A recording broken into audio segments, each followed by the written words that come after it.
China and the U.S. are spending big to boost new future technologies, from artificial intelligence to quantum computing and the latest battery technology. But can Europe compete? My guest today is Bill Etchingson with the Center for European Policy Analysis. Bill, thanks for joining us. I want to begin today's program with that big question. I'd ask you to be as concise as possible. We'll get into the details hopefully later. And that question is, can Europe compete when it comes to these newest technologies? Well, yes, I think Europe still remains very competitive in key technologies, imaging technologies, Zeiss, ASML for semiconductors. I think Europe has a strong, even in luxury, which you don't think is a cutting edge, but Europe is still very, very strong. VC investment is booming in Europe, but Europe faces challenges. Its traditional manufacturing may become threatened, will become threatened, and it needs to step up a gear, so to speak. All right, let's get into the details now. First, let's take a look at the background. Germany saying essentially it, too, is part of that race to build out future technologies. Just this week, the world's largest semiconductor producer, TSMC, out of Taiwan, announced plans to build its first European plant in the German city of Dresden. Now, Germany has been successful in luring big chip producers in recent years. Global Foundries, another major producer, has continued to expand its plant in Dresden. Intel has meanwhile announced plans to build 2 new production facilities in the city of Magdeburg, also in the former East in Germany. But Germany has also spent a great deal to attract both of these firms, offering up to 5 billion euros in subsidies for the TSMC project and a whopping 10 billion euros for Intel. Now let's have a listen at what German Chancellor Olaf Scholz said about the latest TSMC deal. Germany is now becoming the major location for semiconductor production in Europe. That is important for the resilience of production structures around the world. But it's also important for the future viability of our European continent. And that is important especially, of course, for the future viability of Germany.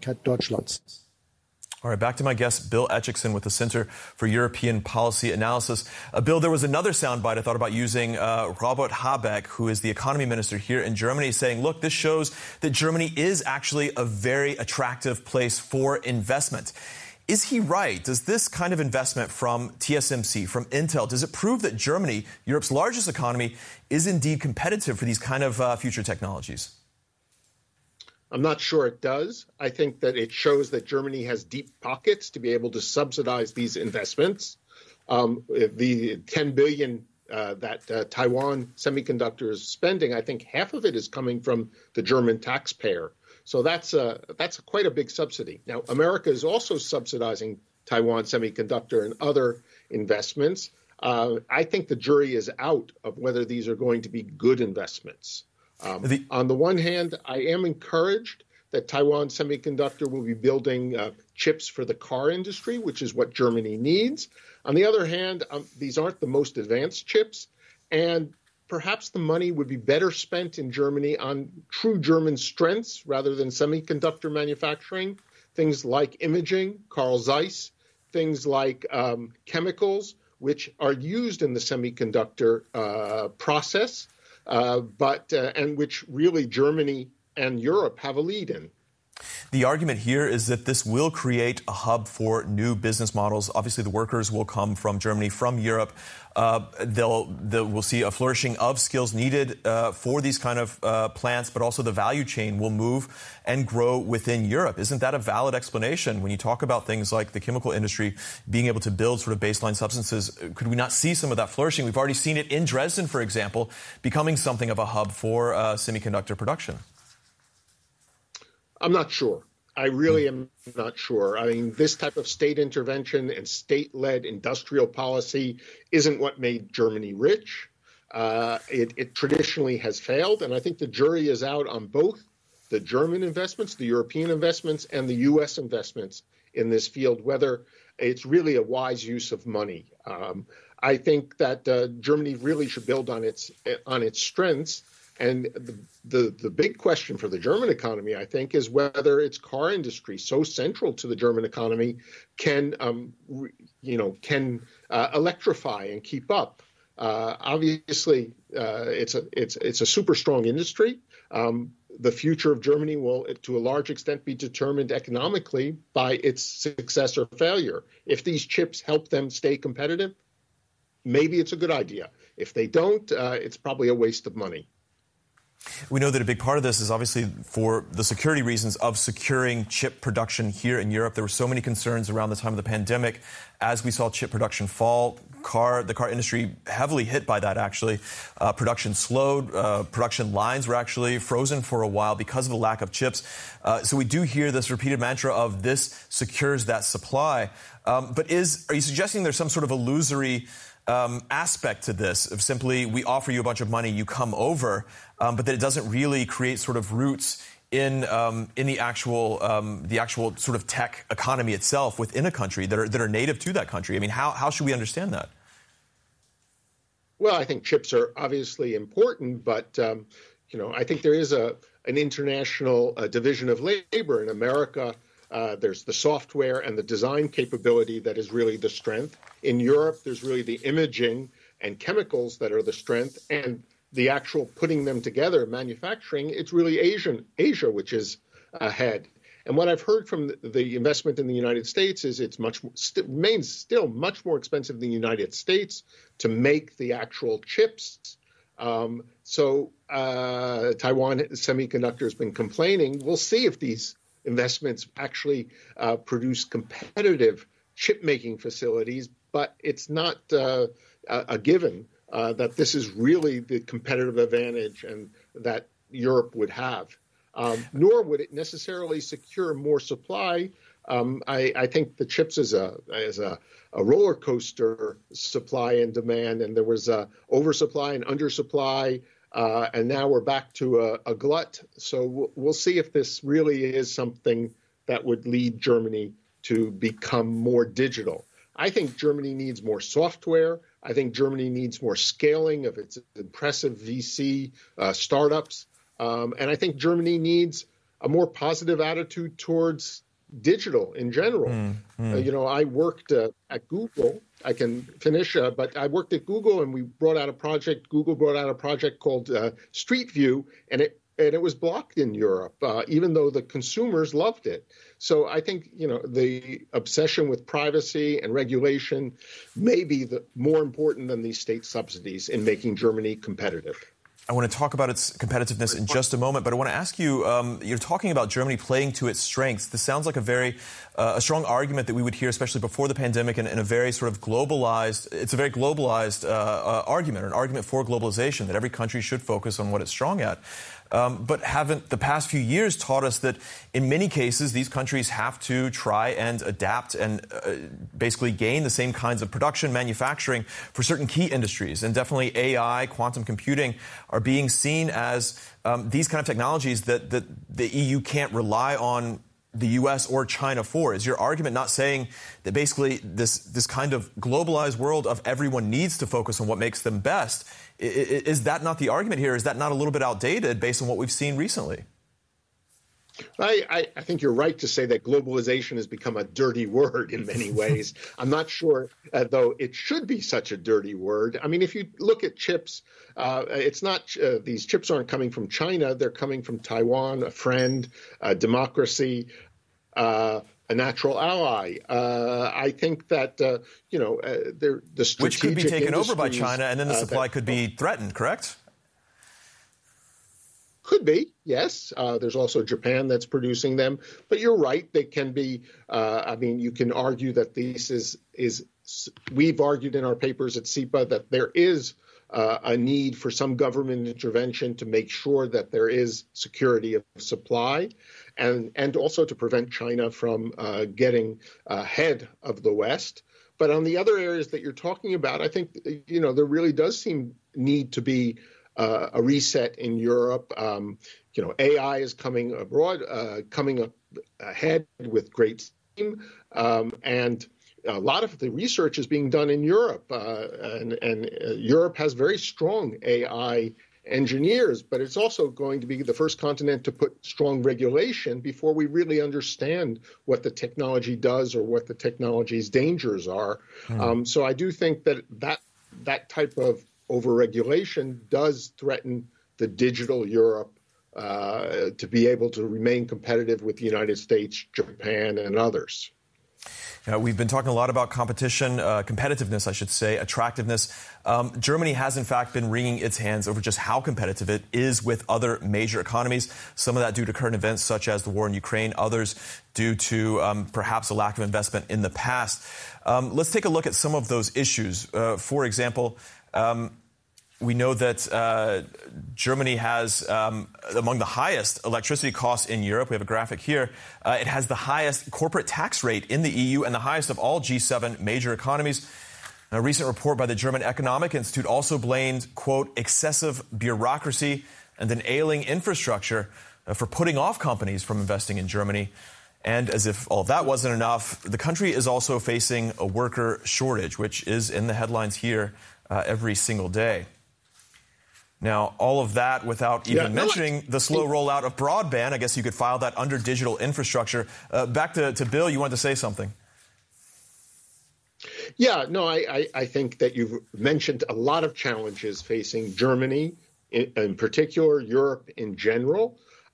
Still, in many ways, Germany remains quite attractive. I mean, where did Elon Musk put his biggest Tesla plant? I think it's the biggest plant in the world for Tesla. Put it in Germany because you have this deep tradition and large markets. So I do think that there are deep strengths in the German economy, but you're facing challenges that come from Russian gas being shut off and freezing of relations or danger zone with China. So I do think that, Germany's got to change. And the question, and I don't have the definitive answer, is will Germany change fast enough? Bill, do you have insights into why it is that all of this seems to be hitting at one time? Obviously, some of it, as you mentioned, is related to the war, but some of it would seem to come down to investments. At least that's a lot of the talk here. Do you have sort of any insight into why Germany suddenly seems to have all of these issues at one time? Well, I think we're moving into a generational change and it's been pretty visible for the last decade or so, that the world is moving towards more of a digital economy. And digital, I remember when it was hard to convince Germany that the internet was, or German policymakers, that the internet was something very important and that it really had a strong economic impact. We had to do studies when I was at Google to try to convince Germany to take it seriously. And now it's evident that software and the digital world are driving much of the future economic growth. And those areas, Germany's remains pretty weak. So I think SAP is the only major German software player, and Germany needs to really get on the digital train faster. Yeah, we've also seen Volkswagen definitely stumbling over the issue of software when it comes to it's electrifying its cars. It's been a real issue for years now. This issue of this fear, this hand-wringing over Europe, sort of over Germany, I should say, falling behind when it comes to the next wave of industrial tech. To what extent is that common across Europe? Well, I think that Germany is such a big part of the European economy that if Germany gets a cough, the rest of Europe also gets sick. So I think that, everyone in Europe is really rooting for Germany to succeed because they depend on Germany and German success. Germany has been a success story for the last generation. And as we've talked about, the real question is whether it can remain for the next generation so successful. And I think that requires change, adopting digital rather than really resisting digital, and playing to German strengths, not to try to recreate or subsidize industries where they aren't going to be competitive. And in that light, the chip industry is a big question mark for me. I mean, whether these foundries in Magdeburg and Dresden are going to really create competitiveness, I think is an open question. At the same time, this whole chip story shows that when subsidies are in play, now subsidies are generally very restricted from the EU. In this case, with the CHIPS Act, I should say, it was some of the rules were loosened. Of course, when subsidies play a role, then of course Germany has the firepower, it has the resources to spin big. Can we expect that subsidies are going to play an increasing role in the EU, as we've seen, obviously China with its state-backed firms, but in the U.S. now, there's been so much talk about subsidized climate manufacturing there with the Inflation Reduction Act. Can the EU, are we going to see the same from the EU more and more, this kind of subsidy game? I fear yes. I think yes. As you suggest, we do see the pendulums turning, and industrial policy and state subsidies on both sides of the Atlantic are growing in number and in amount, and policymakers are turning to that instrument of subsidizing key industries in a way that would have been unthinkable, I think, only a decade ago. Again, whether it will be successful as a policy in really creating competitive industries, really catching up in some of these areas where we feel that we've fallen behind, I think is a big question mark. It could end up being a lot of wasted taxpayer money. Are there better ways of making Europe more competitive? I mean, you've talked about digitization, which will also require a lot of investment, frankly. And then I guess we talked a little bit about corporate taxes. That's definitely something that you see a lot of talk of here amongst economists. I mean, people do talk about labor mobility and labor costs and taxation, as you say. Look, I mean, I'm sitting now in Finland, where this country had Nokia, the biggest mobile phone manufacturer. It went bankrupt. It failed to keep up with iPhones. But it's been pretty dynamic in a lot of the industries that have risen up from Nokia. So I think instead of trying to keep Nokia and subsidize it, it was better to let it go and let the engineers and the talent create new types of companies. And I think, that's the same thing it has to happen in Germany. There are lots of fields where German VC, Berlin is a real tech hub, that there can be a lot of energy in AI and these new fields if the regulations are relaxed, because there's a lot of talent in Germany. And like there's a lot of talent here in Finland, where I do see a lot of startups thriving. Well, we talk so much about European or especially German fears of a lack of competitiveness, a lack of attractiveness for investment. And yet there are plenty of aspirations within Europe that it's going to continue competing with China and the U.S. economically. We think of French President Emmanuel Macron recently saying that the EU, in fact, needed to be a third superpower with those two nations, not just strategically, but also economically. And, of course, its ambitions to lead green economies through the Green Deal, to secure greater market share for microchips, as we mentioned, through the CHIPS Act. Bill, it is the world's largest single market, which, of course, has helped shape regulations around the world. We've been sort of beating around the bush or sort of touching on this. Why has the EU struggled with innovation? As you mentioned, there's no, we talked about Google, there's no European Facebook, Google, Alibaba. You talked about AI. There's no ChatGPT, and there's no threat of a ChatGPT being there anytime soon. Is it really just about regulation? Is it about the fragmentation of this economy when it comes to moving capital around? Yeah, so I do think that fragmentation, if you're trying to build a pan-European tech company in Europe, it's difficult. The markets, despite the single market, remain different. And selling, like e-commerce, selling a product in France means you sell it completely differently in Germany still, even if there are no tariffs and we do have the single market. There is a lot of regulation, which is a lot of compliance costs. So I do think that holds people back, especially in these new technologies. But look, Europe is a big economy, is powerful, and is innovative. I mean, if you want to take a good example, also look on chips, ASML in the Netherlands and the Eindhoven hub, they are producing machines that no one else can duplicate. Imaging technologies are super advanced and world-beating in Europe. In pharmaceuticals, the most exciting new products for weight loss are coming out of Denmark because they were a derivative of the diabetes expertise that they had. So, a lot of the COVID vaccine came from Germany. There's a lot of talent in Europe, and Europe tends to underestimate its talents and wish for things that it could do or could have but isn't necessarily best placed to have, while forgetting what it does have. You're very optimistic about sort of these key industries for Germany, but when we talk about this idea, going back to Macron, of strategic autonomy, this idea of Europe shouldn't have to rely on the U.S. and China for these key developing industries. These are tech industries. We're talking about AI, quantum computing. We're talking about manufacturing, of course, when we look at EV batteries, for example. But is there not indeed an urgency to move faster on these digital industrial areas that frankly Europe has never had any real say in? I mean, you mentioned SAP being the only real software company here. If you look at the top companies in terms of market cap, it's all companies here in Germany that were founded in the 19th century, I believe. Isn't that really what this is about?